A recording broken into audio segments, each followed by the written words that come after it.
We are ready to get started. All right. So today I am going to be picking up where we left off last time and finishing up with the review of the Inspiring Philosophy video that was on. So it was a funny case because it's a review of a review of a review. But you know what? Let's just get straight into it and I will finish it up here. So if you were with me last time, then you would see that we left off a little bit past halfway through. And, I got sidetracked with a lot of discussion in chat. So thanks everybody for showing up. That was really, I thought, a lot of fun and interactive. And I wanted to be a little less formal there and just kind of hang out with everybody. So we only got through half of it.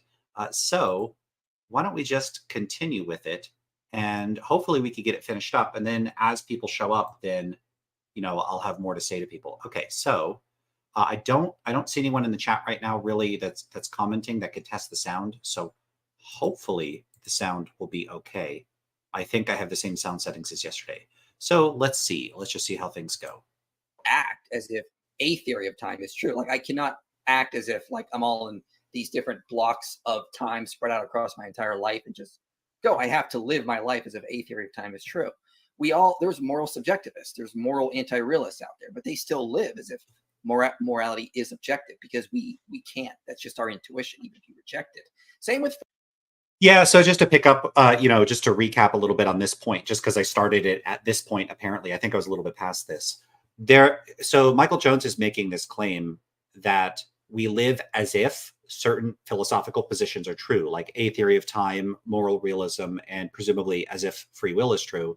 And this is something yesterday that I said that I reject this claim. I don't think it's the case that we act as if realism is true or free will, like we have free will, or that a theory of time is true.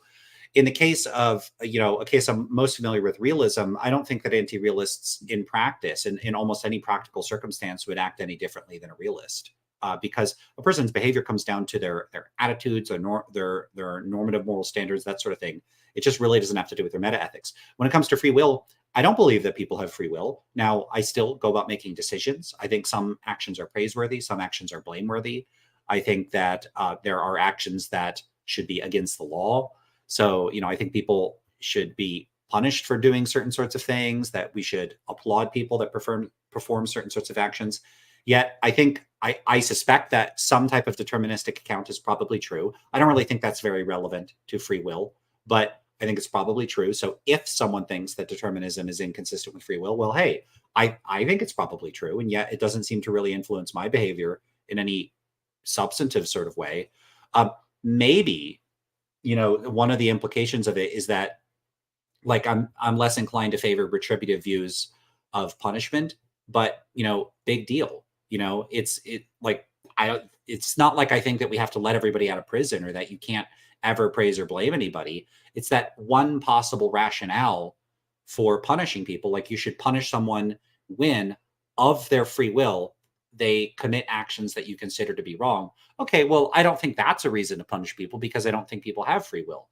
But there's plenty of other foundations on which you could build a criminal justice system and to ground one's attitudes about praise and blame and like just generally how you interact with other people. I just don't think people have to. What specifically? I don't think people have to be exempt from causal necessity. I don't think that people have to have any particular agentic or causal powers that I would denote with some special term. People, I think, operate in accordance with the same mechanistic laws that govern everything else. So, and yeah, it doesn't influence my behavior. So, yeah. Free will. If like I got arrested and I was a determinist, I can't say, well, no, my chemistry determined me, so I'm not guilty. No. See, that's weird. Why would you say that as a determinist? So, like, it would be true if you're a determinist. And I don't know why someone who, like, what do people think it's not the case that if, say, a person performed a particular action that, like, I guess some people do think this, but the particular neurochemistry and neurophysiology of your brain, yeah, that is going to cause you to act the particular way that you acted. And if your brain had been structured differently, you would, to the extent that the structural changes are behaviorally relevant, you would act differently. I mean, yeah, I don't think that we're we're remote controlled by souls outside the causal chains that govern the events that take place in our universe. So yeah, you are just as determined to do what you do in virtue of your brain chemistry as a rock is to tumble down a hill the way that it does, given the hill and gravity and the shape and constitution of the rock. Yeah, okay. But why would I say, okay, so therefore I shouldn't go to jail if I commit a crime? That, like, I don't think it follows. To me, this presumption that if things are determined, like then you don't have to go to jail or something like that. It just seems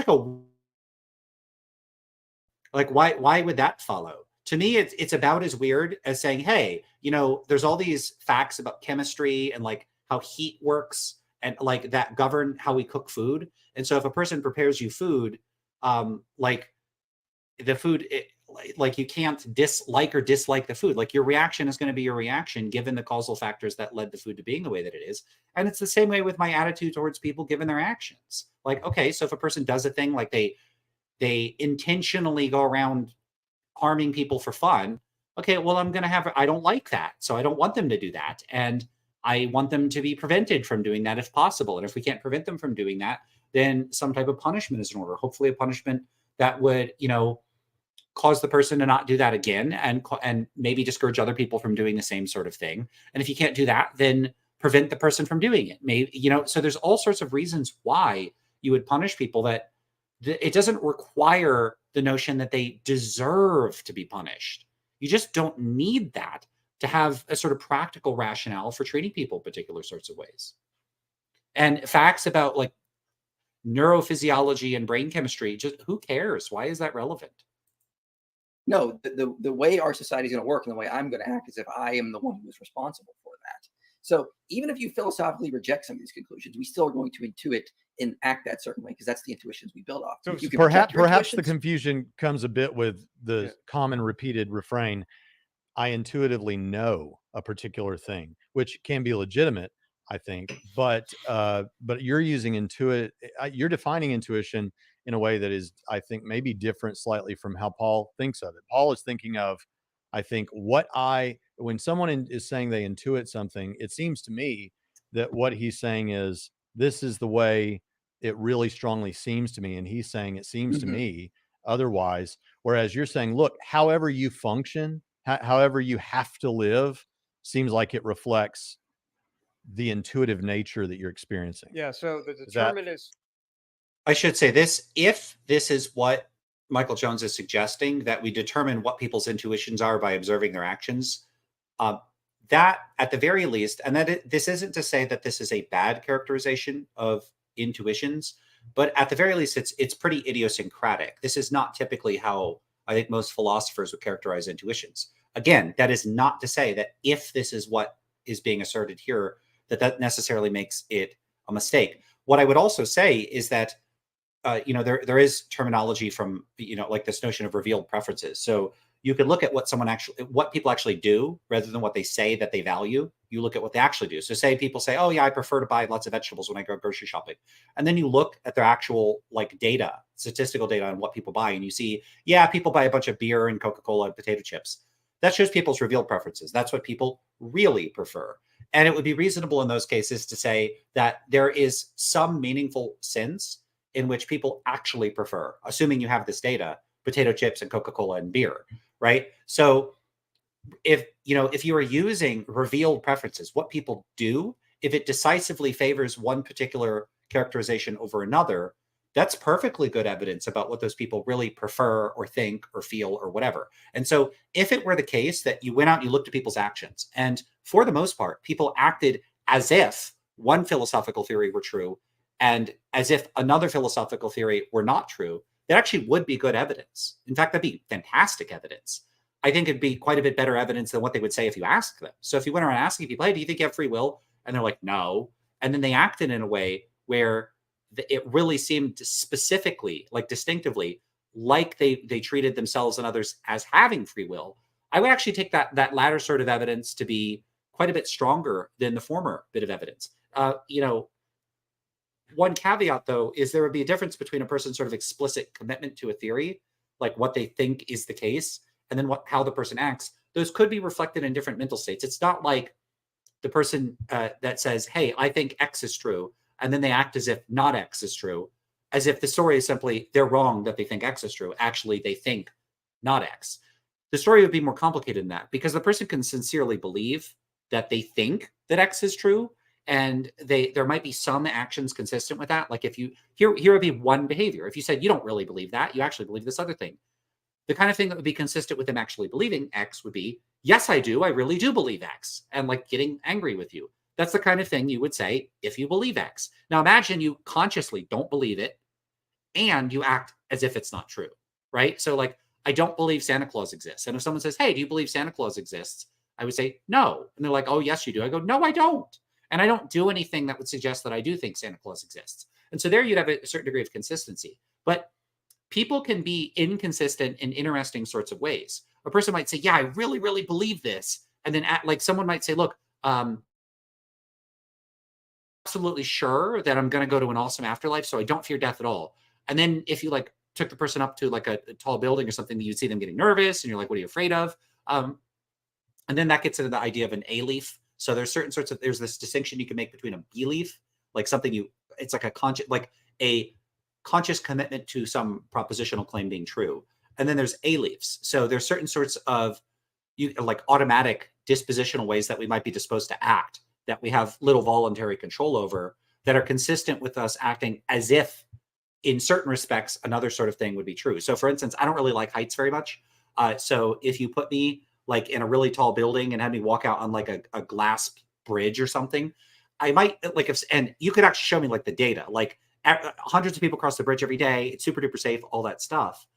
And, I look at the data, I'm actually like intellectually, I'm convinced, yeah, this is a very safe bridge. It's like monitored and checked all the time and so on. And I'm still walking over that transparent glass bridge, looking down from like, let's say 100 stories up. I would be terrified. Like I would be shaking. I would be scared. I would be nervous as if it were dangerous, even if it's not dangerous. And so that illustrates the idea of an A-leaf. And so there's all sorts of ways in which human psychology can be fragmented. It's not as if our sort of folk psychological models, like people have beliefs and then you either believe it or you don't believe it. And if you believe it, you act consistently. And if you don't believe it, you don't act that particular way because you don't believe it. That's, human psychology doesn't really break down and accord with our folk psychological terms and concepts in quite so neat a way. So a person could claim they believe in free will or reject free will and then act in a way inconsistently with it. So having said all that, I think what Michael Jones is suggesting here is actually quite a good idea. It's like a cool way of evaluating what people are doing. I also think it's quite a fertile area for doing experimental philosophical research. We could actually go and ask the question, okay, operationalizing this particular philosophical concept relative to alternative concepts, how would we expect people to act? And then we could go out and look if people act in a way more or less consistent with some other philosophical concept. So that all of that being said, that like this is a good approach. I don't even care if this is an accurate or I don't even know that if it's meaningful to say it's inaccurate. I don't even care that this is potentially an idiosyncratic or sort of unconventional characterization of intuition. This is a completely legitimate way of going about evaluating what people think, is to look at what they do. I'm 100% on board with that. All that being said, I think it's an open matter of contention what a person that doesn't believe in free will or that believes in a compatibilist conception or libertarian conception, how those people what we should expect about differences in their behavior. And what I think is that with respect to people that don't believe in free will relative to people that do, there should be few, if any, substantive behavioral differences. There are some possible differences, but those differences, among other things, are not logically entailed by specific sorts of concrete practical behavioral differences are unlikely to be logically entailed by a person's commitment to one or another of these positions. So it becomes a sort of open, sort of empirical question whether human psychology interacts with these particular philosophical positions in ways that leads to more contingent behavioral differences. And so, it's possible, as I suggested, that people that believe in a libertarian conception of free will are more disposed towards holding a retributive attitude towards punishment, So if that's the case, you might say, okay, well, if you ask them, why should we punish people? Because they deserve it. They say that. Or if the person favors, say, maybe people that believe in libertarian free will believe in stronger punishments on average. Maybe. They don't have to, though, because they might tend to favor a sort of proportionality that is contingent on, for instance, one's intuitive reaction to the severity of the badness of a particular action. And so if you looked over the sort of spread of a set of crimes, you might expect them to say, you might say, okay, well, we know some facts about how much people tend to rank actions in terms of the severity of how morally bad they are or how punish worthy they are. And then we might predict that the libertarian free will proponent would favor a punishment that's sort of proportionate to that. So if you rank the severity of so you rate the badness of actions, one's an 8 out of 10, one's a 3 out of 10, one's a 5 out of 10, and then you rate the severity of the punishment, it should also be like 8, 5, or whatever other numbers. Like it would match the severity. Whereas if a person does not believe in a libertarian view of free will and they don't believe people should be punished because they deserve it, first of all, a compatibilist might believe in certain sorts of free will that more or less result in treating people in functionally the same way. And in addition, straight up a person that doesn't believe in free will at all might still happen to believe that proportionate punishment is like the most people. They might think it's the most normatively defensible form of punishment. So views that reject libertarian free will would be consistent with actually favoring exactly the same punishment scheme. They might differ on the details about why people should be punished to that degree, but that wouldn't necessarily manifest in judgments like how long should this prison sentence be or something like that. They could all agree, like for this person, 6 years. And then you say, why in the first case? Because it's proportionate to how much they deserve to be punished. And then, the second person says that the reason is because that they've looked over the data the criminology data, and that's the most effective way to deter people without it being excessive or being too minimal. Something like that has the best consequences. That's one possible approach. So the problem is that it's unclear how much these philosophical differences would manifest as differences in practice. So you have that possible difference. Maybe people that have different reasons for why they think people should be punished would, in practice, tend to differ in the way that they want to punish people. But it's also possible that if a person doesn't endorse a retributive view of punishment, or they don't endorse a view of free will, and let's just say it's a no free will view. Compatibilists could probably land anywhere here too. But a person that just no free will. And then you say, okay, well, do you still think we should have like a criminal justice system, or should we just let, all the like murderers out to just do whatever they want? I suspect most of them will be like, no, we shouldn't just not have a prison system. We shouldn't just not praise or blame people. We should just not care about people's actions. We still need, some system of justice. We still need, praise and blame. And they might think that this is because this is one example. It's practically useful to have these sorts of institutions. And so then that person might favor like if you look at the severity of the crimes, like this one's an 8, that one's a 5, that one's a 2. It could be that given the nature of the crimes, that a much more serious degree of punishment would be necessary to deter a 3 than an 8. And so they might say, we need more severe punishment. Even though the crime is less severe, we need a more severe punishment because that's what's necessary to discourage that relative to the other one. So then you might see a sort of a disconnect between the severity of the crime. It's like it's not going to correlate as well, the severity and the degree of punishment. So they may not favor a sort of principled proportionality in how they punish people. On the other hand, they could. There's nothing inconsistent with that. So, just because you don't believe in free will doesn't mean you don't necessarily have like normative attitudes that, hey, the morally appropriate way to punish people is to punish them proportionate to the severity of their crime. And then they could think that crimes are more or less exactly as severe as someone that believes in libertarian free will. It's perfectly consistent. So you could get these differences. The point would be that these differences would be contingent and they're not entailed by the philosophical positions themselves. In practice, I suspect that people don't really have any sort of implicit commitment to any of these views about free will. And so I think all of this is largely academic. I think this is mostly irrelevant. It's kind of like considering the behavioral differences of people's commitment to like different interpretations of quantum mechanics, or whether people would act differently if they were mathematical Platonists or like anti-Platonists or scientific realists or anti-realists. So most people aren't going to be any of these things. They're probably not going to have views on these positions at all. They're not going to understand them. Even if you gave a superficial description, it's unlikely they would have a good sense of what you're really talking about. And this isn't to say that everyday, like people without philosophical training, everyday thinking is like unsophisticated. It just hasn't engaged with formal, specific positions. If you know, I'm very critical of a lot of these positions. I think most of these disputes are academic in the most pejorative way possible. They're a total waste of time. So the fact that I think everyday thought isn't really troubled with these distinctions is, if anything, I think a good thing. It's unburdened by, I think, what are very frequently practically irrelevant disputes.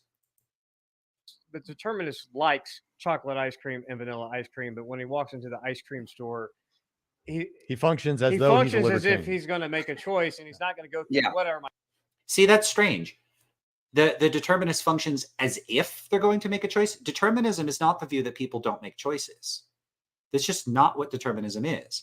If you're a determinist, you would think that whatever choice you make, it was like the result of antecedent causes. So, like, because of the structure of your brain, you know, you're going to make this choice and not that choice. And, you know, possibly other things. It's not just the structure of your brain. It's going to be like all the physical facts. So given some initial set of physical facts, some other set of physical facts would follow. You know, and and even that is not even fully accurate. Someone could be a determinist and not be a physicalist in principle, I guess. So wait, yeah, I think determinism is probably true, and I'm not really a physicalist. So there you go. So just the point would be that determinism is not the view that people don't make choices. It's not like a determinist goes around thinking that people like don't or, you know, go about making decisions when, or, you know, it's not like they go to the grocery store and just stand there and expect the groceries to be chosen. They think, oh, should I get this or should I get that? Nothing about determinism is inconsistent with making choices. Determinism is a view about sort of what's like the causal chain that leads one to making those decisions. That's it. It's not so. It's really strange when people characterize it this way. My chemicals telling me, and what in the history of my entire life has led up to. No, he's like, yeah, I feel like vanilla today, and that's the end of how that works. Yeah, Paul might be using it more in a colloquial sense, and I'm trying to.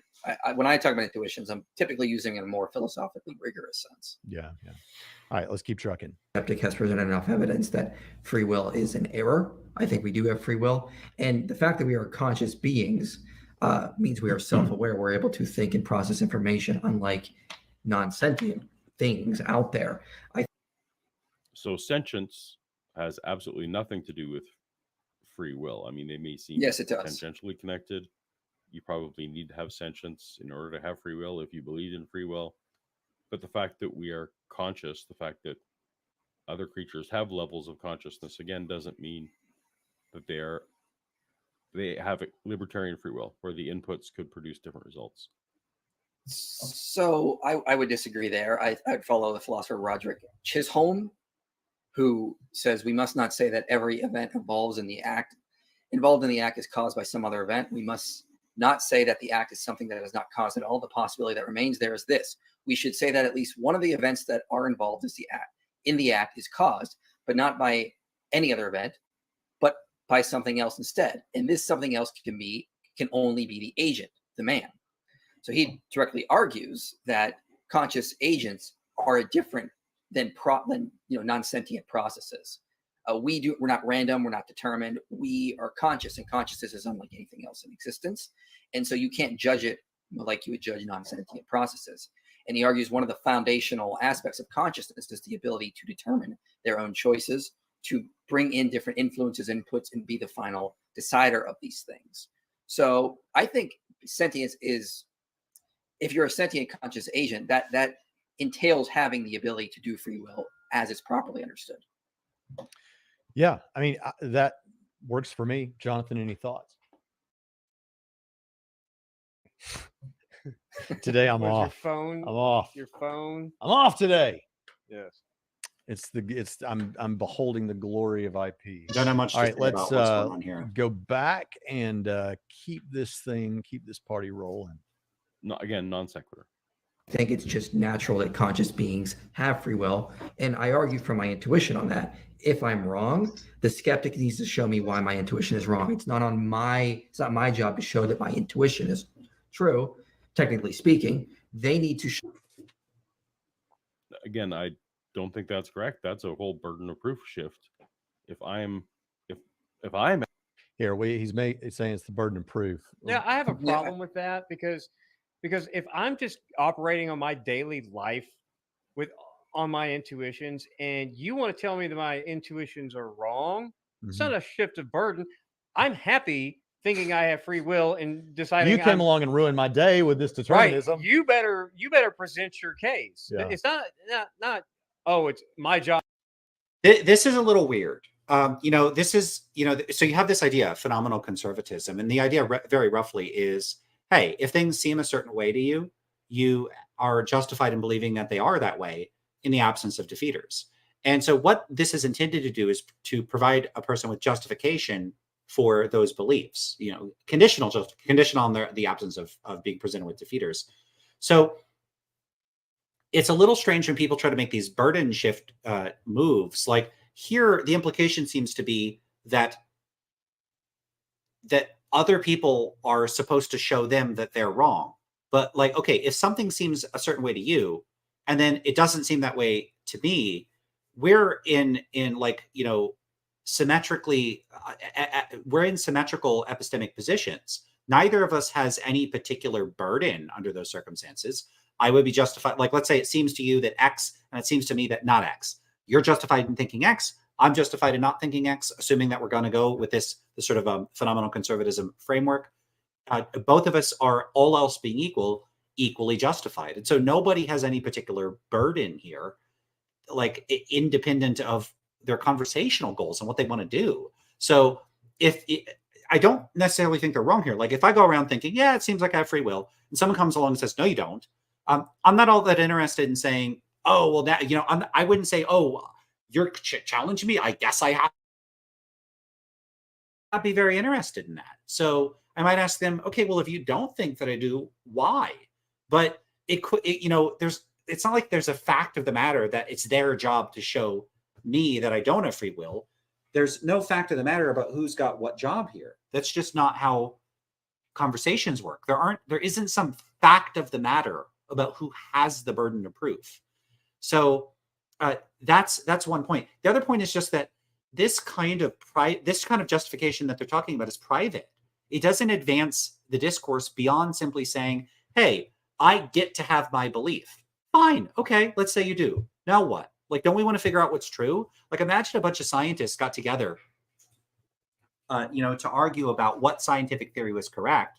And all of them, like one of them said, hey, theory A seems true to me, so I'm justified in believing that. And another one goes, well, theory B seems true to me, and I'm justified in believing that. And then another one says, theory C seems true. Give me 1 second. My dog is acting up a lot. Give me a second. She's just going all kinds of wild down here.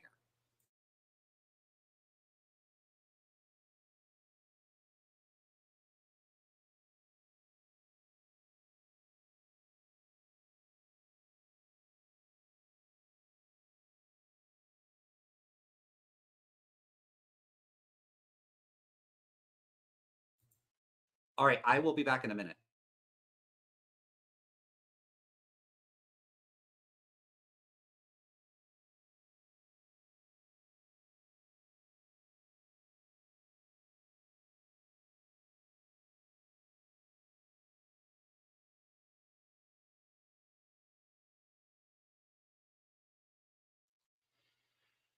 All right. Where were we at? Okay, so she's needs attention, so I won't be able to spend too much time here because I'm gonna have to play with her. She's really desperate for me spending some time with her. I don't know if you saw yesterday, but I did pick her up at the end of the stream, so maybe I should start doing that more. Have her get more involved in the stream. Okay, so I completely lost my train of thought. Oh, right.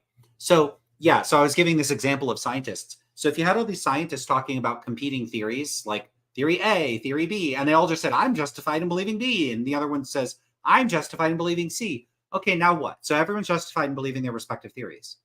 What next? Well, presumably, the point of like the scientists getting together to argue about which theory is correct is to present reasons for their colleagues to adopt the theory they think is true. So you would say, hey, I know it doesn't seem to you that theory A is true, but here's reasons why you should think theory A is true. And the other one will go, okay, well, here's reasons to think theory B is true. So if someone says, I think people have free will, okay, if you just want to stop there, fine.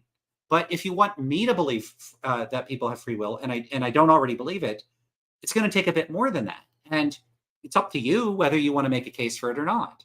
I don't think you have the burden of proof, or you're like, in other words, if it seems to you that you have free will, and you think that you're justified in believing that things seem that way, fine. I don't think that you lose that justification if you don't make an active effort to convince me.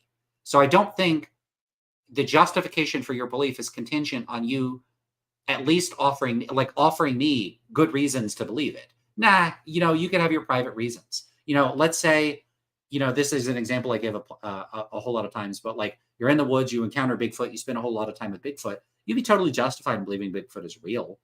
But, other people are not going to have any particularly good reason to think that that really happened. So, you would have private justification. What's strange is that people don't seem to be consciously aware of the private nature of this justification, and that it's sort of dialectically inert. It doesn't do anything to advance discussions. And so people will posture as though other people, you have the burden, no, I have the burden. And they play this sort of dialectical hot potato that's just strikes me as strange, and sort of like people aren't really stopping to really think what's going on here, which is that there's a difference between private justification and sort of publicly evaluable arguments and evidence. So, yeah, so Jonathan Becker comments on this. Burden of proof realism is all over the place, and it's a special brand of confusing. Right. So like I reject burden of proof realism. There's no fact of the matter about who has the burden of proof, independent of the attitudes, preferences, and conversational goals of the people participating in a discussion. We just sort of collectively decide, or we could fail to decide. You could have a situation where I'm like, hey, you have to make a case for A. And then the other person goes, no, I refuse. You make a case for not A. And then I go, I don't want to. And then, okay, then we don't have a conversation. It's not like there's a fact of the matter. Sometimes people will say, whoever's making the positive claim has the burden of proof. Bullshit. Why? Why do they have the burden of proof? What does that even mean? And how did you determine that? And how do you arguments about who has the burden of proof? So someone says, no, this person has the burden of proof. And someone else goes, no, I disagree. Well, who's the burden of proof to show who has the burden of proof? What do we get in a burden of proof infinite regress? I think you could. So like the whole idea that there's some fact of the matter here just strikes me as super duper silly and just a big waste of time. To convince you that I'm imagining you walking down the street here in Evansville and somebody harasses you and says determinism is true, and now you're like, well, now I got to deal with this. or the obnoxious philosophy undergrad major that works at the ice cream store trying to discover the conversation. And is bothering me about my indecision about which way am I going to go in vanilla, and then they want to have a conversation about determinism. I'm like, okay, well, I think I have free will, but give it your best shot. I'm not.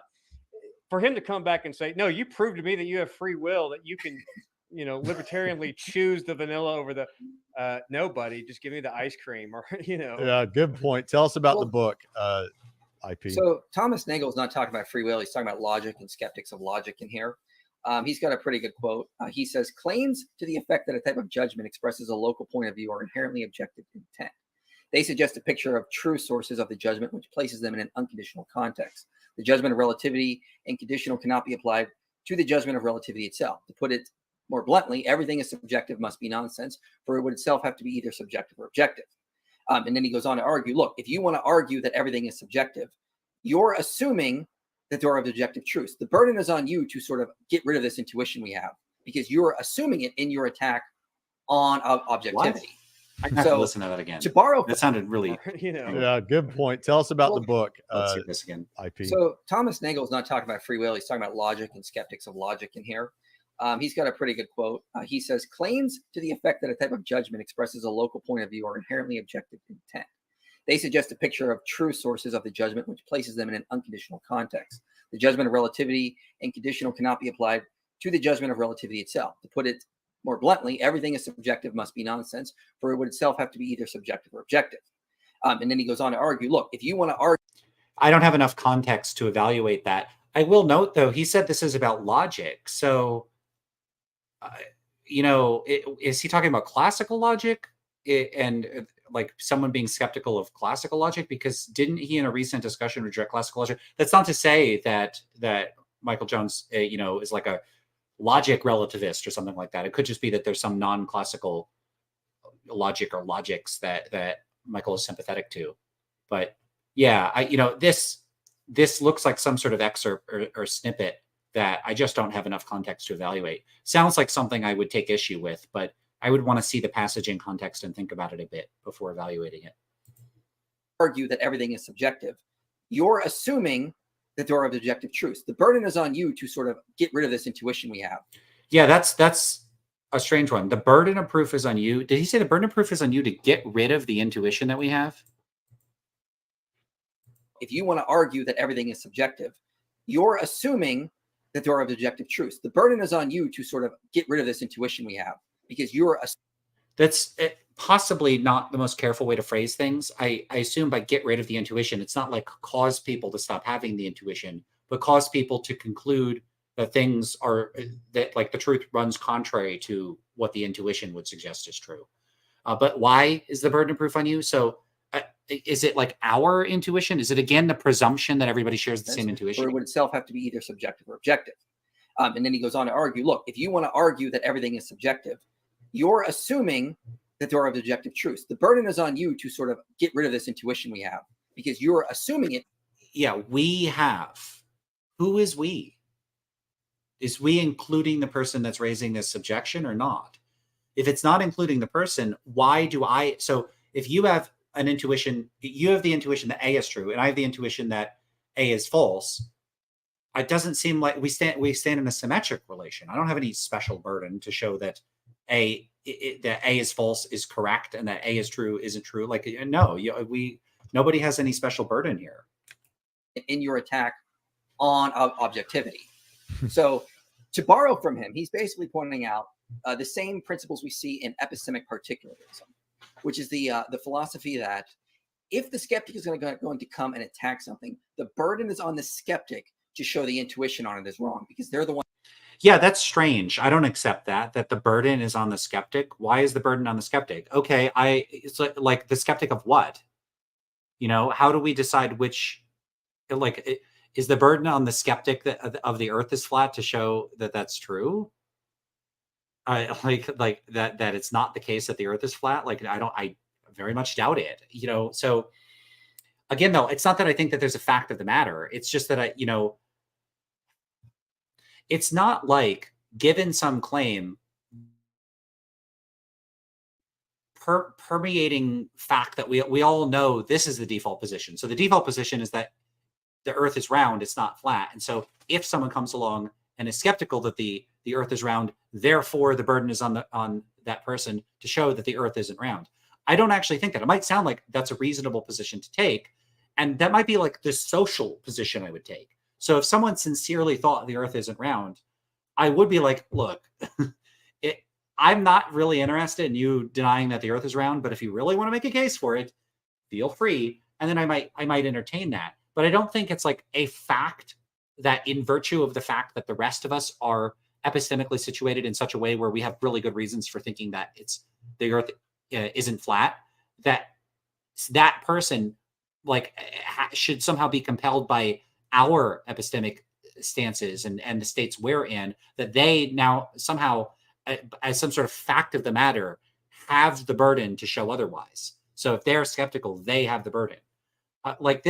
These are the considerations about who has to do what are a matter to navigate socially, and yet the way that this is being described here, it makes it seem like there's some sort of established fact at the outset of inquiry about which position is the default, and then whichever position is skeptical of the default position, the skeptical position takes on the burden. And yet it's entirely it's entirely the case that someone could just reject that a position is the quote unquote default position. So for instance, in the case of realism or belief in free will, I reject that most people believe in free will, much less specifically but libertarian free will. And I reject that most people believe that realism is true. So I don't take those positions to be some sort of intuitive default starting point. And so I'm just not like, so if someone has a view like this, for any given philosophical position, there is a view or set of views that are the more intuitive default starting point views. And then other views have the burden of showing those views are not true.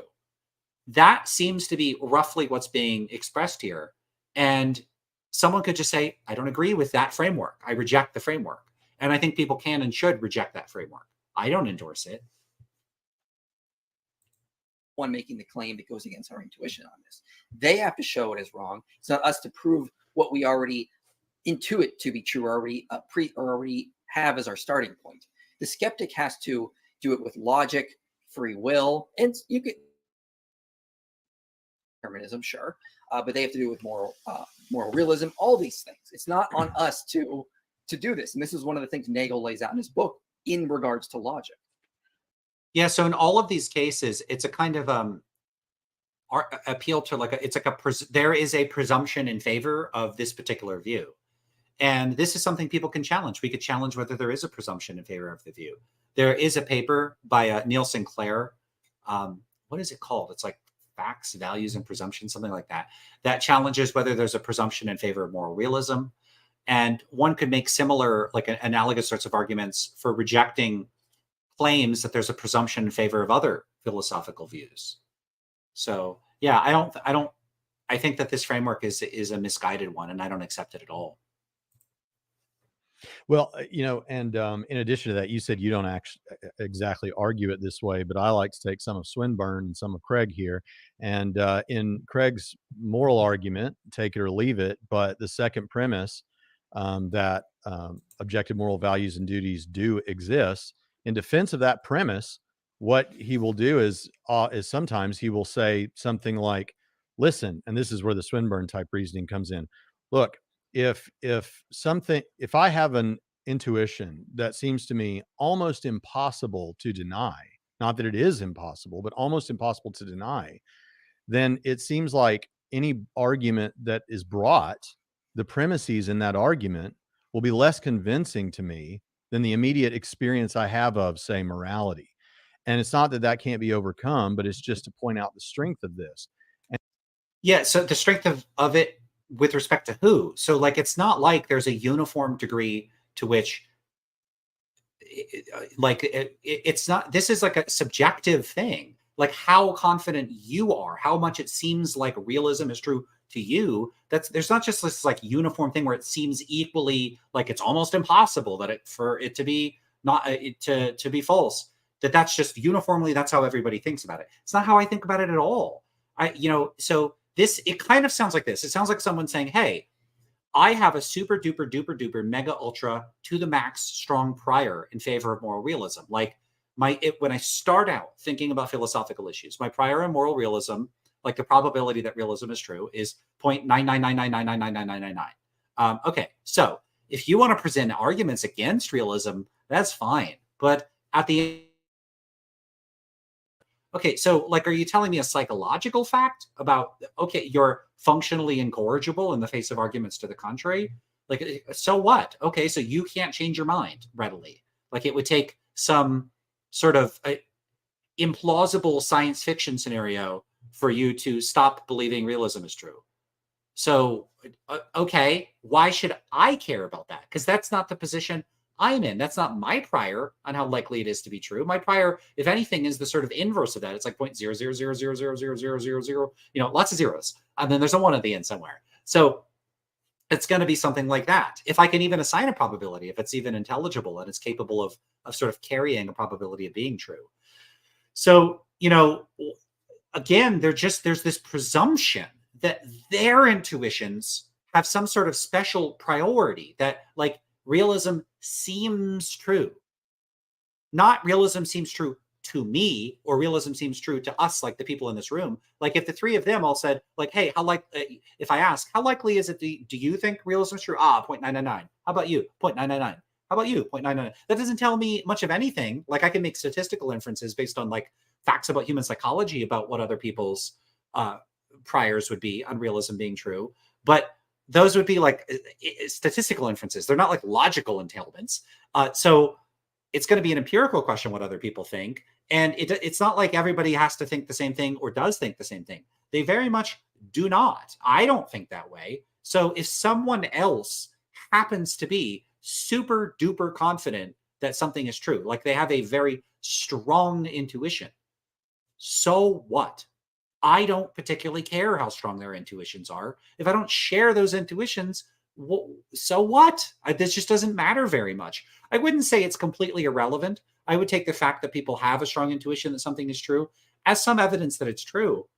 But it's not going to be like decisive evidence. It's not like what I wouldn't do is if you have the strong intuition that A is true and I have the strong intuition that A is false, that I go, oh, wow, well, given that you have the intuition that A is true, then we have to operate under the assumption that A is true unless I could show otherwise.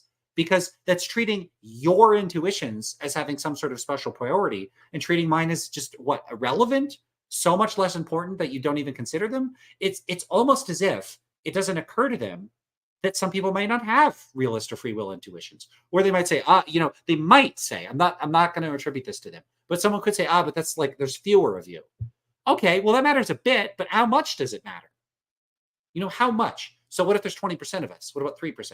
What about 48%? And how much should that matter to people? I suspect it shouldn't matter very much if we really are trying to get at the truth. So I think there's something really, really, really weird about this sort of operating presumption in favor of particular sorts of views.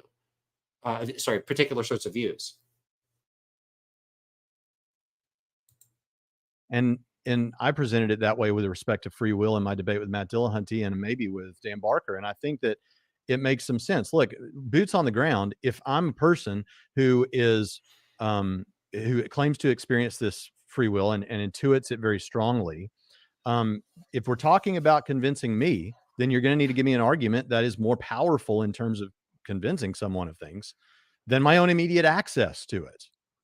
Mm-hmm. And so that's my thoughts. Yeah. So there's nothing fundamentally wrong with that. Like that might be true. I do wonder though, and this is something I've talked about before, this idea of epistemic blank checks, like your immediate access to it, to what exactly? It just seems like people will say, okay, well, however much evidence you have, I have private access to some sense of the truth that seems like it could be arbitrarily strong. Now imagine someone says, look, I have this very, very strong sense that, I don't know, dogs don't exist.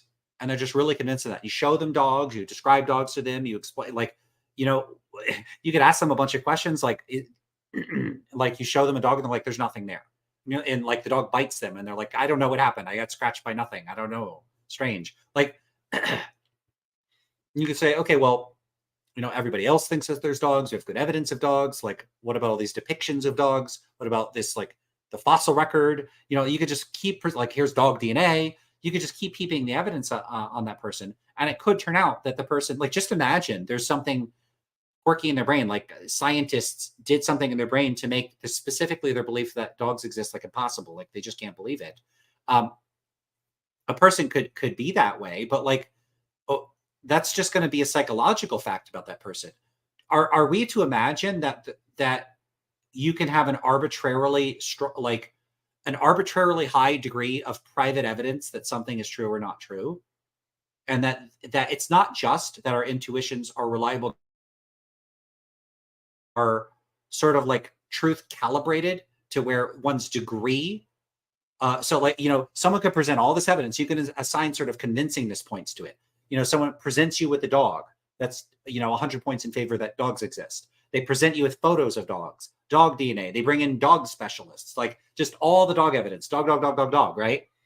And you could say, yeah, I grant all of that is really good evidence of dogs, but, and so it's not like you're saying, I don't grant that there's evidence of dogs, right? It's not like you're saying, none of that is evidence. You're saying that's all actually really good evidence of dogs. But what you don't understand is that my sense that in spite of that, dogs just don't exist is strong. It's like so much stronger than all the evidence you presented that I'm justified in thinking that there are no dogs anyway. This is what people are describing seems like. It just seems like you can just have any arbitrary sense of the truth. And so if we're assigning point values to evidence, your private sense of what's true can just be arbitrarily strong. That's weird. That's weird. Why should we think that that is a truth tracking method of thinking about things? I understand if you want to say, if you have a sense that something's true, that's some evidence that it's true. But this isn't some evidence. This is like infinite evidence. So your sense of what's true is infinite evidence? Is that what's being stated here? Or if not infinite, then arbitrarily high? Because like think about what's being stated here. Like, this idea that the degree to which it seems realism is true is so strong that like people could just present arguments against it all day long. And those arguments are never going to be more plausible than realism. Like that, it could be true about people, but is that telling us about legitimate epistemic practices, or is it telling us something about their, like a psychological fact about them being incorrigible? And how do we draw a distinction between the two? Like, if scientists did like do brain surgery on someone so they couldn't change their mind, what would that seem like from the inside? It might seem very much like, wow, this is so obviously true. There's no way it could be wrong, or it would be practically impossible for it to be wrong. So maybe people are conflating the phenomenology of incorrigibility with the phenomenology of like a super duper strong intuition that has some sort of evidential weight behind it. So that's how I think about this. This just strikes me as really strange. Okay, we have like 30 seconds left, so let's finish it up. Ready to move forward? Yeah, in the sense of you may be wrong, but in the sense of you have to show me I'm wrong. Yeah, burden of proof. Yeah, it's not. So I need an argument with a premise in that argument that's more compelling than my Right. immediate experience. And that's not even a shift in burden of proof. It's just like, what? All right, let's keep trucking now. Okay, so that's it. There wasn't much more after that. All right, cool. So I actually got through the video. I got through it. It still took me a while, but I got through this one, this latter half a bit quicker than the first half. So that was cool.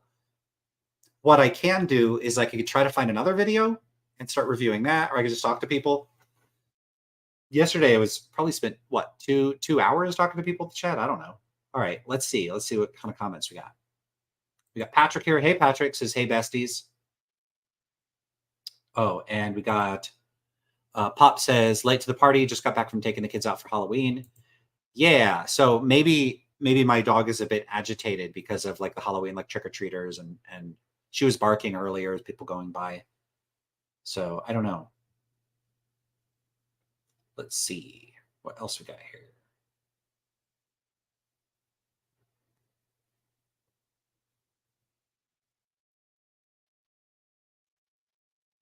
All right.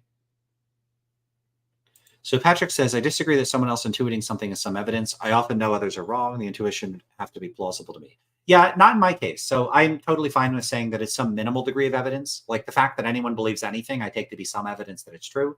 And I think that basically on pretty straightforward Bayesian grounds. So you imagine two worlds, one where people think that like a few people think Bigfoot is real and most people don't. And then a world where nobody thinks Bigfoot is real. I think it's more likely in the first world that Bigfoot exists than in the second.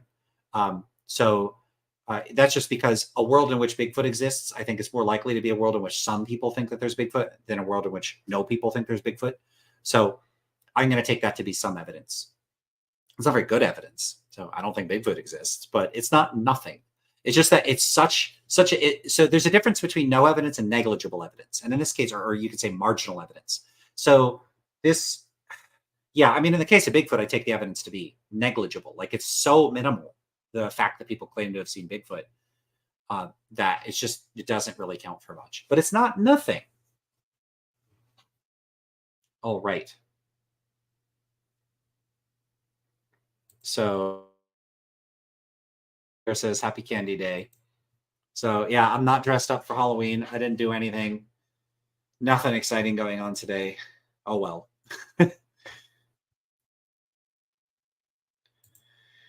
Sam D. Laserbeam says, what are your thoughts on the compatibility of libertarian free will and God's omniscience? All of the arguments in favor of it, like Occamism and denying the past is fixed, seem very strange to me. Yeah, they typically seem pretty strange to me too.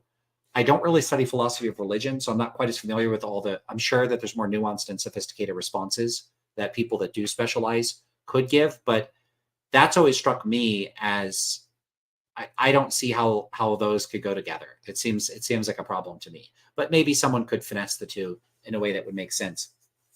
What I find stranger is when people appeal to free will to get out of like the problem of evil or suffering or that sort of thing, because it's never been clear to me why God couldn't have just, given people free will and made it so that people never choose what's evil. And so, like, it's not obvious to me why free will would result in anyone ever actually choosing evil. So the idea here would just be like, okay, so, if someone thinks you have the free will to choose what music to listen to, okay, well, do you ever just listen to music that you absolutely hate? I don't. I listen to music I feel like listening to. I never listen to music that I hate, but I could. So you could make but I don't think that means I don't have free will when it comes to music choice. I don't think I have free will anyway. But like, if I put on my free will cap for a second, like the ability to choose what music I listen to, like you could open up Spotify and pick your music, that has got to fall into the scope of what people think they have the free will to do. And yet people don't go around listening to awful music. And a person their whole life could both have the ability to have done otherwise than listen to the music that they did end up listening to. They could choose to listen to music that they hate, and yet they literally never did their whole life. So why couldn't doing evil or bad things just be the same way? Why couldn't a person simply have free will and then just have no desire to do bad stuff? They just don't want to. This is all right. Like, I have the free will to like do bad things if I want. And with respect to most of them, I don't want to. So I don't do them. Like, I've never stolen a car. I don't want to, So, and, even if someone said, but what if you could steal a car and you wouldn't get caught? Yeah, I still wouldn't want to. I would feel bad about it. I don't want to do that. So it's not that I can't, it's that I don't want to. So I think that the free will defenses just don't work at all, because I don't see any problem with people having free will and then just never doing any bad stuff ever. Totally consistent. So that, I think, is an issue. Oh, Patrick says, okay, I can agree with negligible. Yeah, and I do mean negligible. Like, the fact that some people believe in Bigfoot doesn't make me like think for a moment that it's even remotely plausible that Bigfoot exists. So, for instance, people, every member of every religion, I take the fact that they believe in that religion as some evidence in favor of that religion. But obviously, I don't think like there's a good case. Well, I guess not obvious. I don't think there's a good case for any religions. So, like, it doesn't matter very much. So look, if a person tells me they have a telepathic link to, Planet Unicorn, and they talk to unicorns all day, that's some evidence that there's a Planet Unicorn is real. It's really, really, really, really bad evidence. And my priors on there not being such a planet are so high that then a person saying that they have that power is not going to be very compelling. So yeah, there's just very low probabilities aren't zero probability. It's not like they don't move the dial at all. It's just that they have like these, no, like they move the dial in ways that aren't noticeable, So if there's a pebble out in space right now, it's exerting some type of gravitational influence on you, but it's not very much. So, that's the sort of thing that I have in mind. It's not like it's going to matter.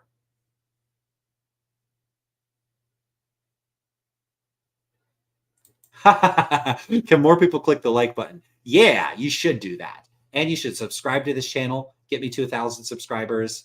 Yeah, do all the good stuff.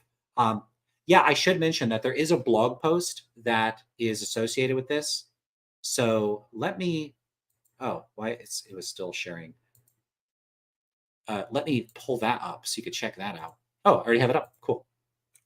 Oh, and then I did have a few other links. So check that out. This was from about a year ago, and I go into a little more detail in my critique of the video. I did a follow-up, but you could find it on the page if you want. So yeah, and I chose that image of ice cream if you click the link because of they mention ice cream in the video. So a lot of my older images were a bit. Okay, so yeah, what else did I want to talk about? Had some other stuff up here. Oh, I actually talked about this yesterday, but not this one. One moment. Let me see if I can find this. Yeah, I could get into a bit of detail about that. Give me 1 second.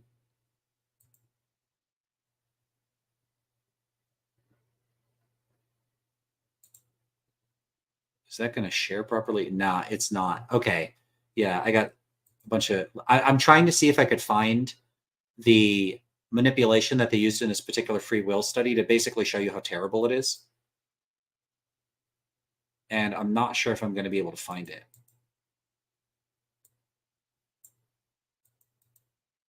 It's just a short passage. Yeah, it's not in here. Well, I could read it. Let's do that. Oh, I got another question. In regard to always doing the fight thing freely, are you familiar with the concept of feasibility that Platina, Thomas Flint, and Craig use? No, I'm not familiar with that.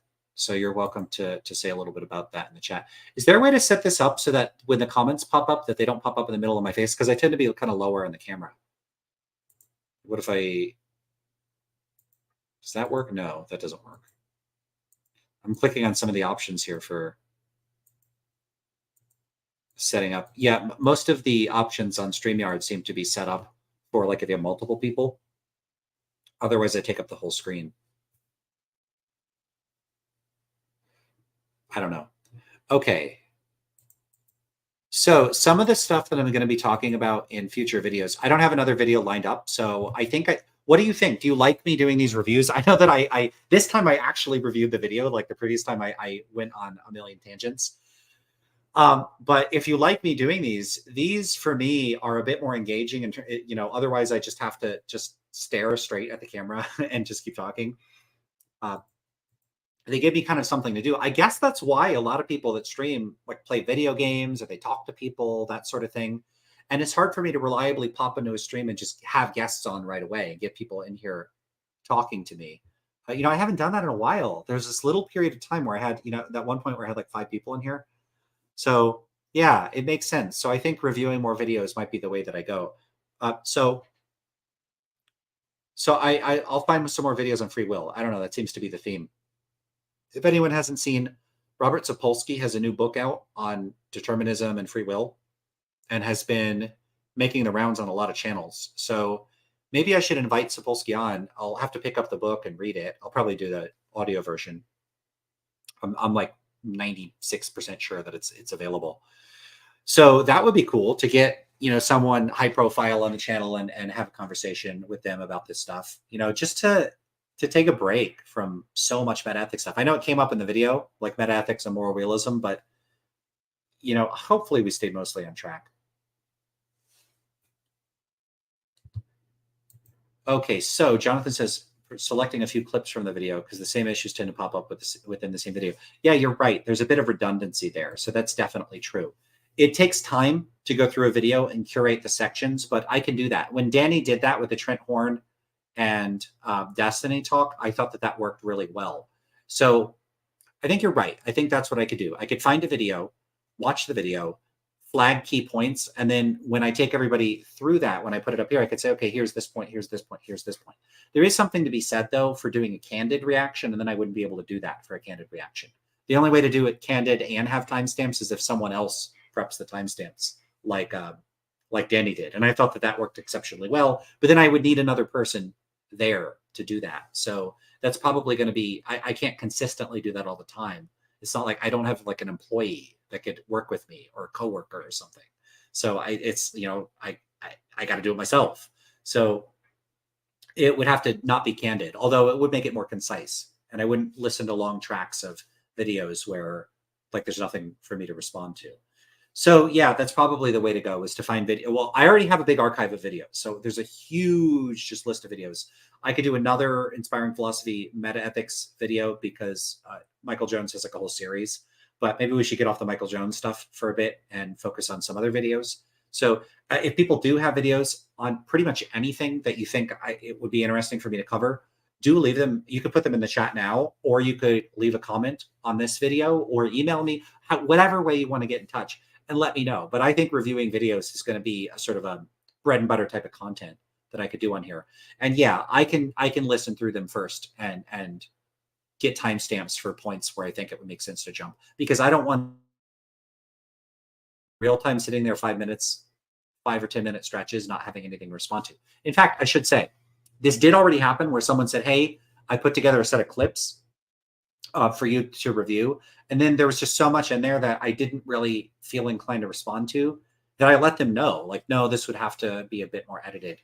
And so there have been some attempts to get me to react to extended clips. This is especially true, actually, when you're talking, when you're looking at content from like professional philosophers, because they're often like me, they're more verbose.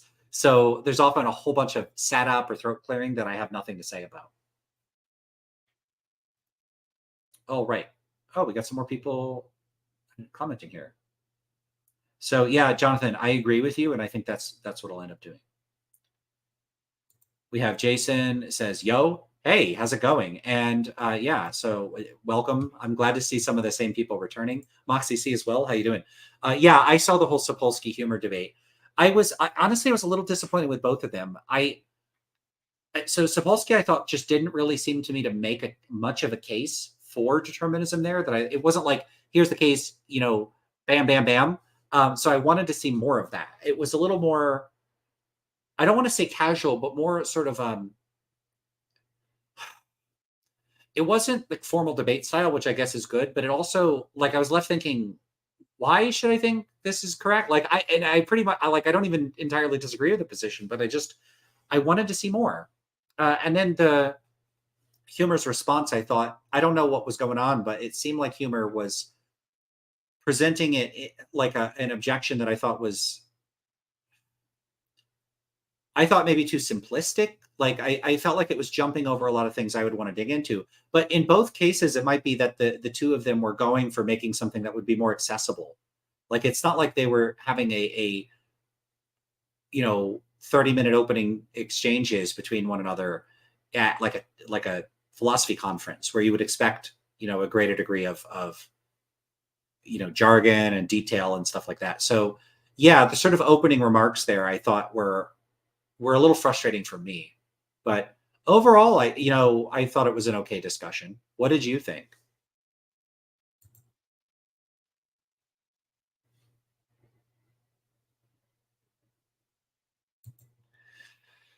Yeah, I'm not super familiar with it.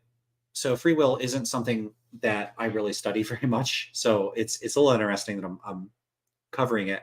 So when I did work on this, I mostly was covering the experimental philosophical work. And so what I did is I read a bunch of papers on the experimental philosophy research on whether non-philosophers are compatibilist or incompatibilist.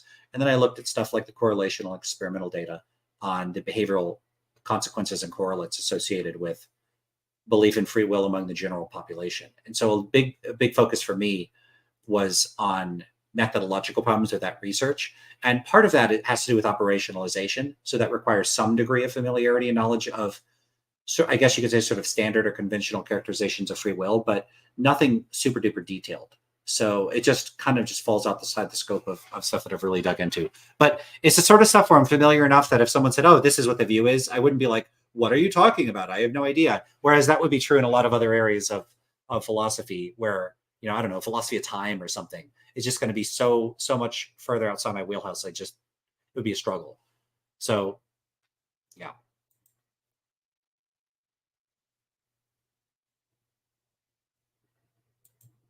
So Jonathan says, yeah, I'd not keep doing IP vids. Could come off as a bit personal. Yeah, for me, there's nothing personal about it. This is just something, like, I did the blog post on it. It's something that's been on my mind. It's just sort of salient. So yeah, it's not personal.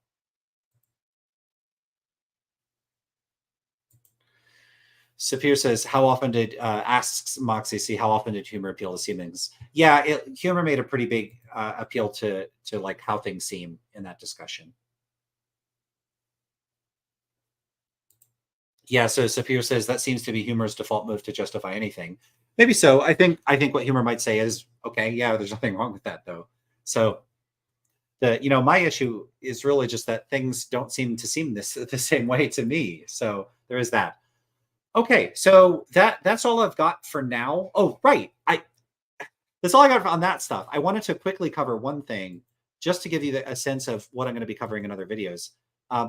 Actually, you know what? I'm not going to read it because I'll just save that for a future video. But I want to give you a sense of the kinds of issues that you face when you look at these empirical studies on free will. So one of the major ways of inducing reduced belief in free will was to have people read this passage. And it's a passage from Francis Crick from The Astonishing Hypothesis. And it's about a full page passage. So it's like 3 or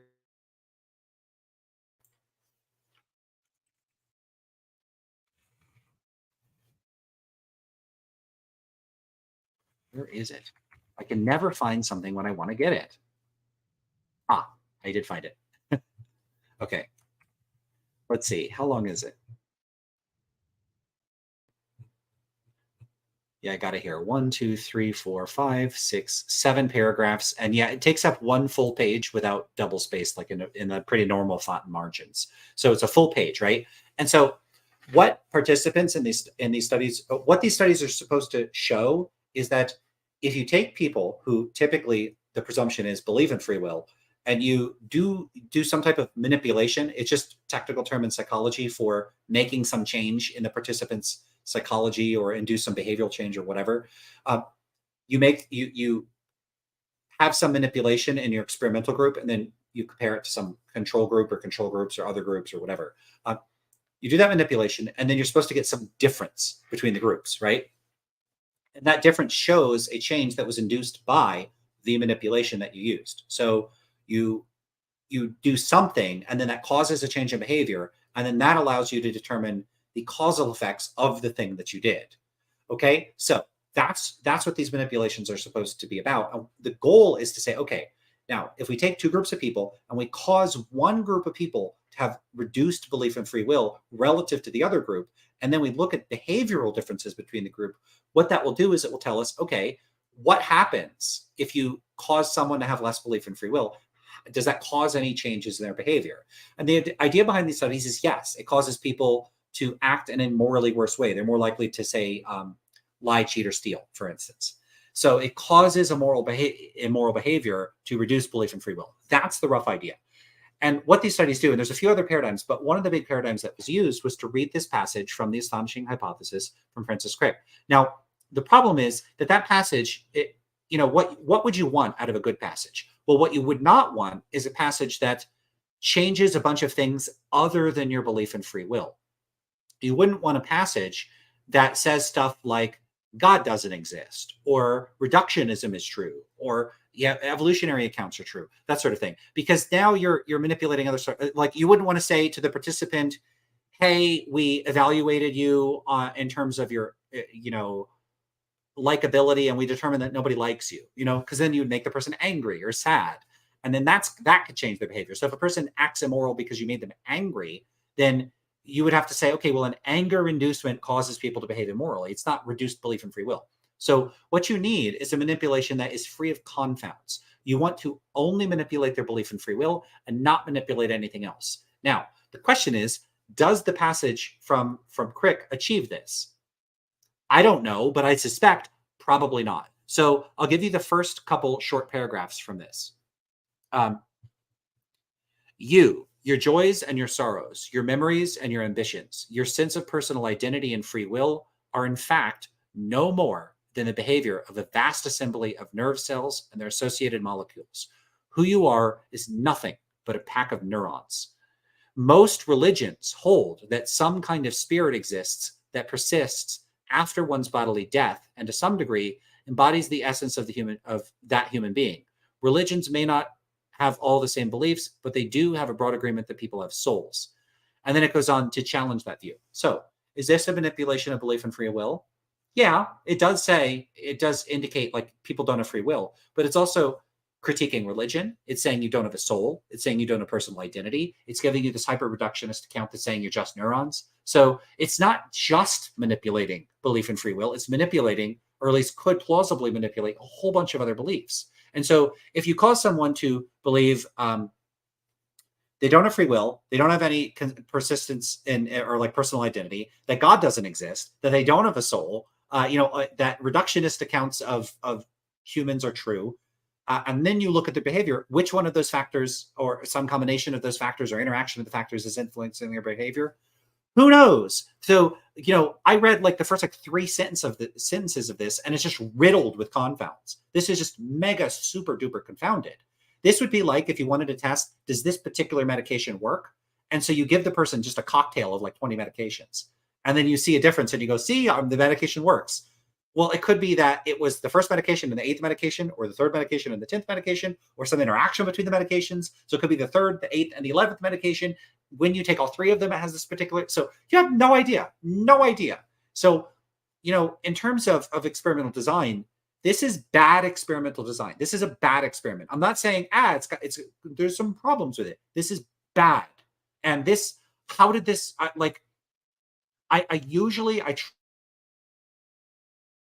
this shouldn't have gotten past peer review. Like someone should have said, this manipulation is straight terrible, and you shouldn't have used this. And then if the thing is, when you say that sort of thing, the reaction some people in academic research would have is, you're being too harsh.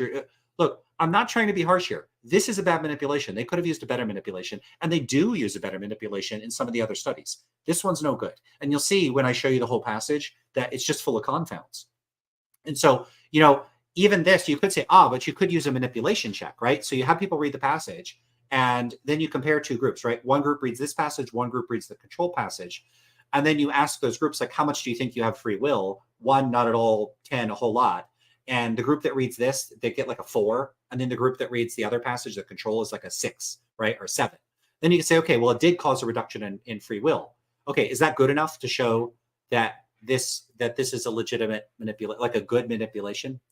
No, because it could reduce free will, but that doesn't entail that the reduction in free will is what causes the change of behavior, if it's also changing other things about the person. So what if you also showed that it reduced confidence and belief in souls, or confidence in one's religion, or something like that?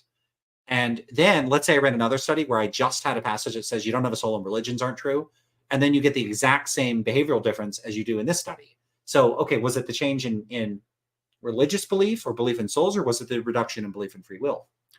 Who knows? So the problem is that it's not enough to simply show that you did cause a change in the variable of interest. You also have to plausibly be able to, you have to be confident that you don't have any good reason to think that you changed other relevant variables as well. And to my knowledge, I don't think that they gave people like a big survey to see if they inadvertently introduced a bunch of confounds here. I don't think that happened. So this is the kind of problem that I'm talking about that emerges in these sorts of studies. And if you're thinking, hey, that seems like a pretty obvious issue, like it should have been clear to researchers that the passage that they're using has these confounds and that it's not really a good passage to use. I agree. And this is what's strange about this. Now, the thing is, this type of research, there's also been some replication issues with it. And, I should also say, it's interesting research. It's really cool research. And I don't have a personal axe to grind against this research. What troubles me is that part of the reason I got into doing this kind of stuff is that I was interested in it before I started studying psychology. But, when I was studying psychology, we would have these like weekly meetings where we would read an article. In fact, I think it was every other week. It doesn't matter. We would read articles, and then we would sit around and we would give methodological critiques of these articles. We would sometimes talk about what was good about them, but we really got into the habit, and it's not always a good habit to always just be tearing down and saying, here's what's bad about this, because often there's really interesting lessons or findings or results from studies, even if they have methodological concerns like this one. So all of that being said, there was this recurrent pattern that I found that just study after study after study had significant problems in the results or in the methods and the measures that were used. Now, in psychology, a lot of the focus has been on the replication crisis, has been on p-hacking. And, this is where people will, like one of the main ways you would do this is if you have a certain body of data, if you had one specific statistical test you're going to run in it to test a particular inference or claim or hypothesis or whatever, you run that. Typically you want a p-value that's under 0.05. and someone might get 8.06, and they might go, it's not good enough. And they might reanalyze the data. And there's a few ways you could do that. You could throw out outliers. You could say, okay, anybody that's their value of a particular measure was above or below 2 standard deviations from the mean, we're going to throw all those out. Maybe that person wasn't paying attention, whatever. Or you might say anybody that filled out a survey too quickly. So you look at a survey, you see that the median time for completing the survey is 8 minutes. That's kind of a long survey for the kind of stuff I do, but whatever, 8 minutes. And then you say, okay, so if someone completed it in under 5 minutes, I'm going to throw them out. That would seem suspicious to me, but maybe under 2 minutes, right? So anybody that finished under 2 minutes, that's a weird, they finish it too quickly. So it's plausible that they weren't paying attention. Or anybody that spent 30 minutes, maybe they spent too much time or something. So you could create all these criteria. Now you could do under 2 minutes, you could do under 90 seconds, you could do under 3 minutes. In principle, you could exclude or include data basically as you see fit. Like it's your prerogative to make those sorts of decisions. The problem is that there's so many ways of slicing up the data just in terms of like exclusion of outliers. There's other things you could do. You could also like say, what if we remove all demographic, like people from this particular demographic group? And let's say you only find an effect in people over 30 years old or something like that. You could also do something like that. And then what you could do is say, that's what we predicted all along. So you could do harking, is hypothesizing after results are known. And that's one way you could get statistics, analyzing the data in questionable ways.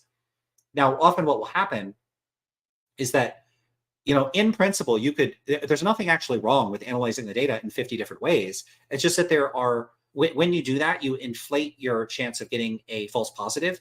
And so there are statistical means of correcting for that. You could use a Bonferroni correction, or there's various other approaches that you could take for statistically correcting for that. And basically what you want to do with these methods is take stock of how many times you looked at the data.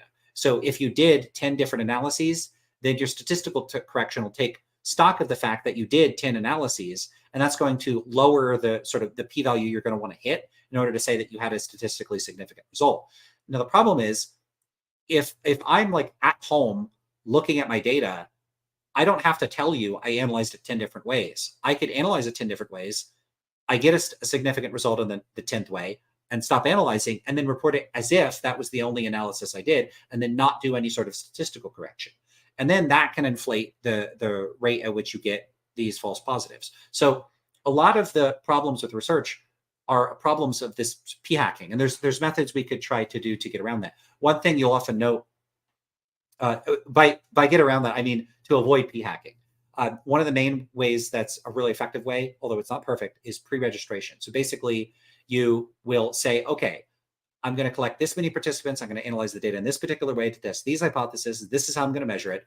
And you write all that up in a little report, and you submit that into an online archive that is going to store that, so that once you collect the data, you now have an incentive to adhere to that pre-registration.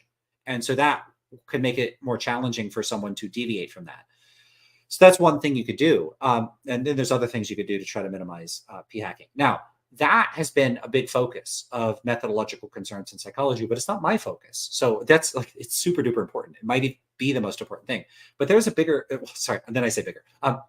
There's another problem, and I don't know which problem is bigger. In some cases, this will be more of a problem. In other cases, it won't be as much of a problem. If a study's p-hacked, it's p-hacked, and that's a problem. But an overlooked problem, that's a good way to put it. I would say an overlooked problem or an underappreciated problem is the problem of high quality measurement in psychology. A lot of times the measures that we're using are just not very good. And you get, here would be a potential concern.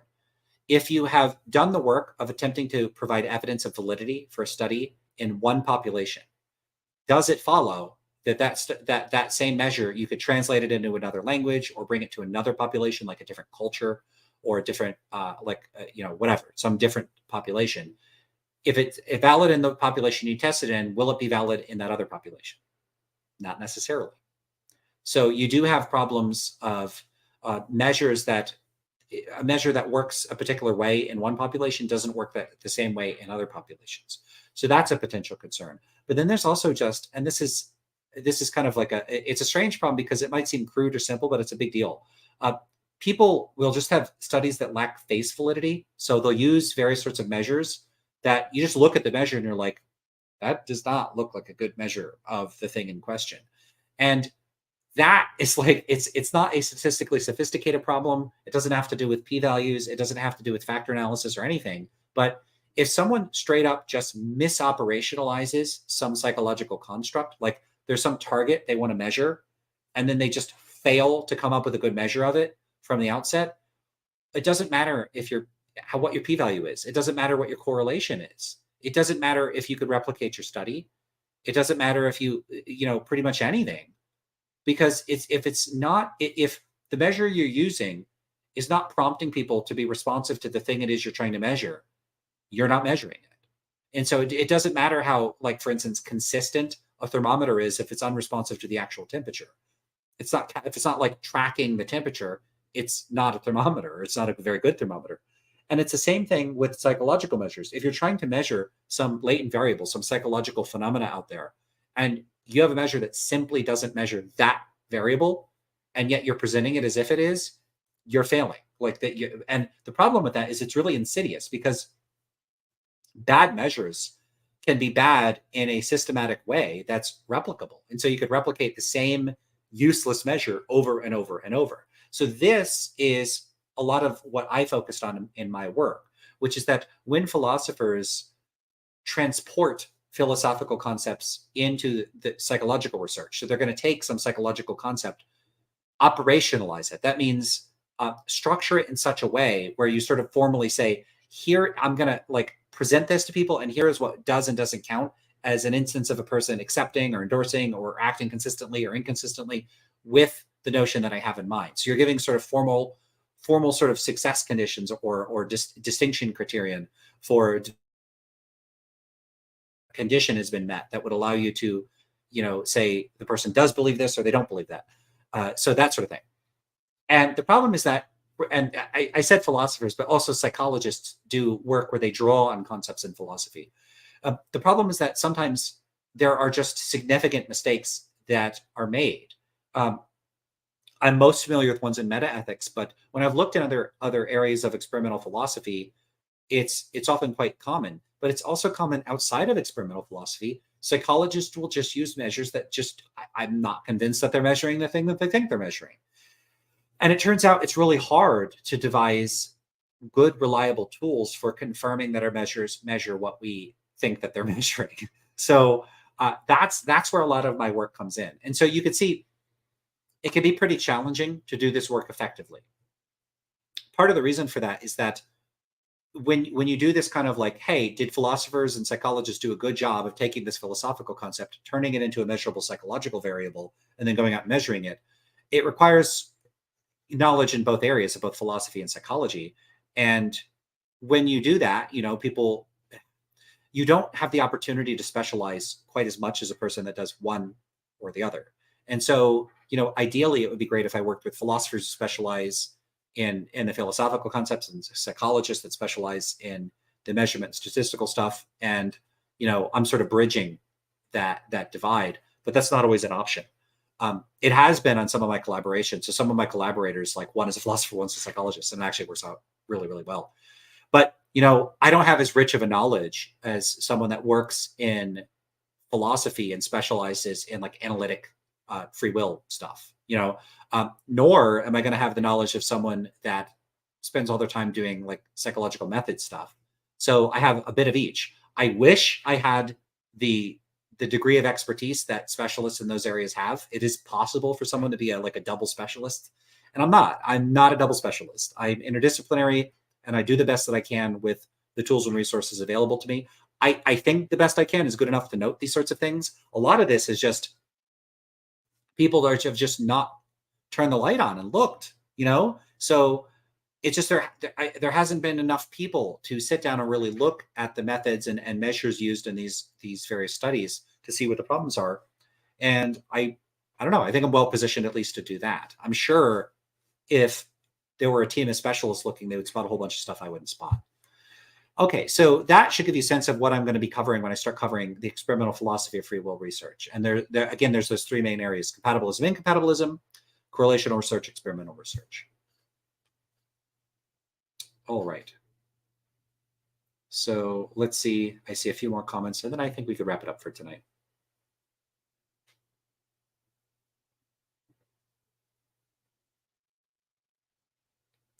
Yeah, so Moxie C is saying, yeah, so basically paraphrasing the Crick passage. Determinism is true. Also, you are nothing. You don't have a soul, and your entire life has been this. Yeah, there's this like nihilistic, like soul crushing, like nothing matters. You're just neurons kind of vibe to the whole thing.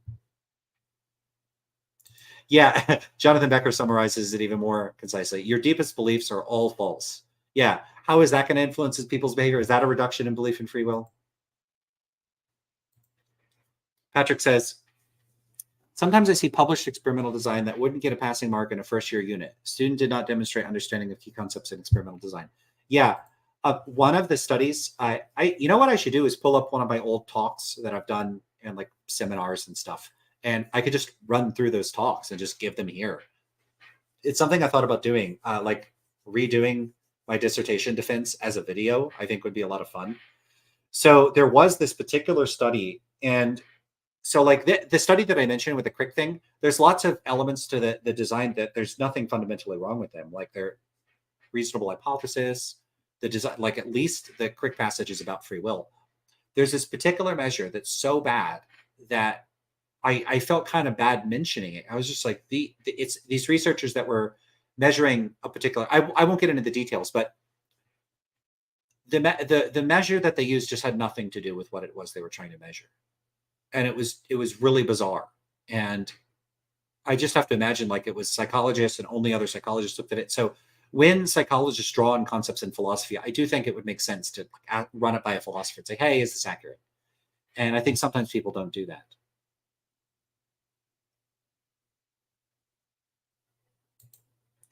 I saw a famous one that read something like, how does this image make you feel? Happy, sad, angry, frustrated.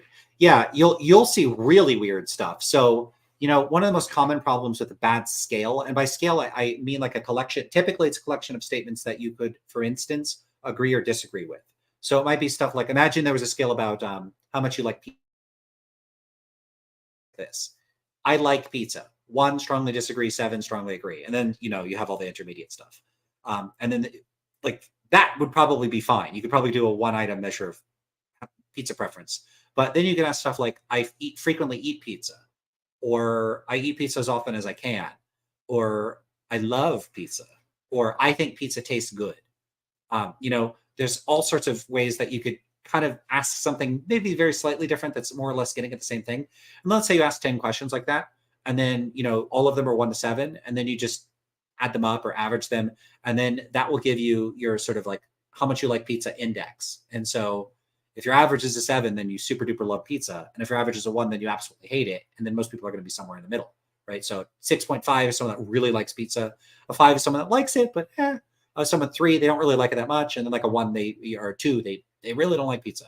You know, so that would be roughly the idea. That's what a scale is. Now, for some of these scales, they just include items that I don't know what happened. Like, how do they end up including that? But one of the more common ones that's a really big problem are double-barreled items. So a double-barreled item would ask a question where it's like, I think X and I think Y. So imagine you had this. Instead of an I like pizza, imagine you were asked this question. What's something people, okay. I'm trying to come up with a good one. Was maybe a food that people don't always like. What's something people don't always like?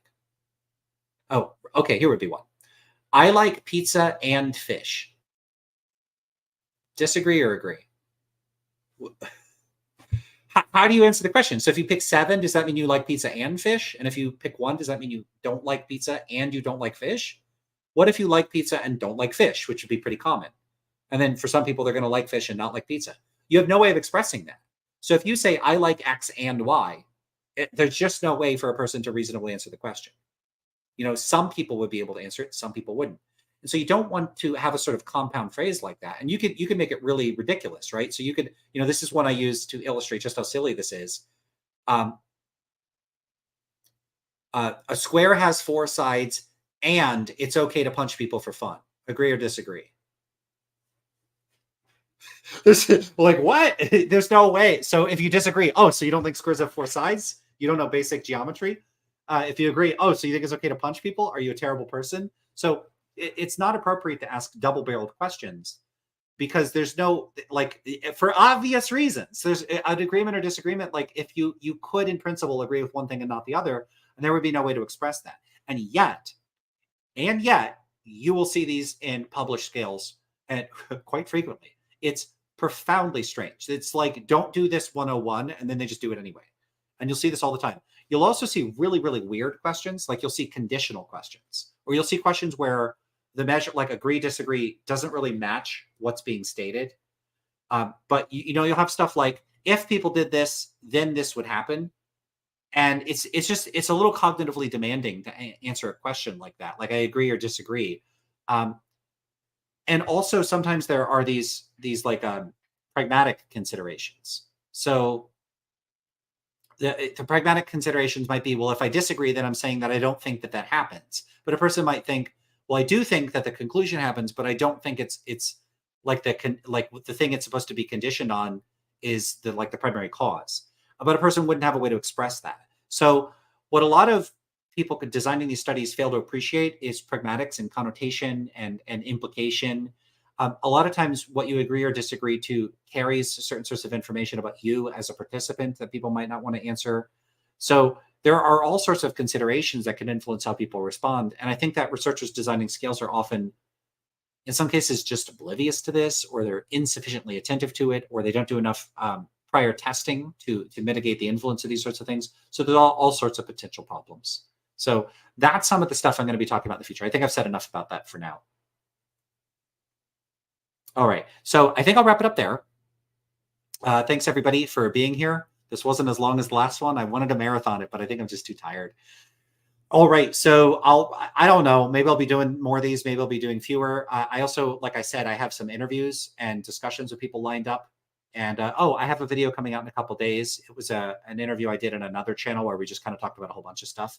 I did talk about evolutionary debunking arguments a little bit. So there's a bit of different content there. I think I do talk a little bit about pragmatism. So I talk about a few other topics that I don't cover quite as frequently. So it might be of interest. I think I mentioned before, but I'll mention it again. The first part of it was like clarifying what my metaethical views are. So I think that's about 10 or 20 minutes. And if you've heard that from me like 100 times, just skip ahead. And some of the other content might be a little fresher.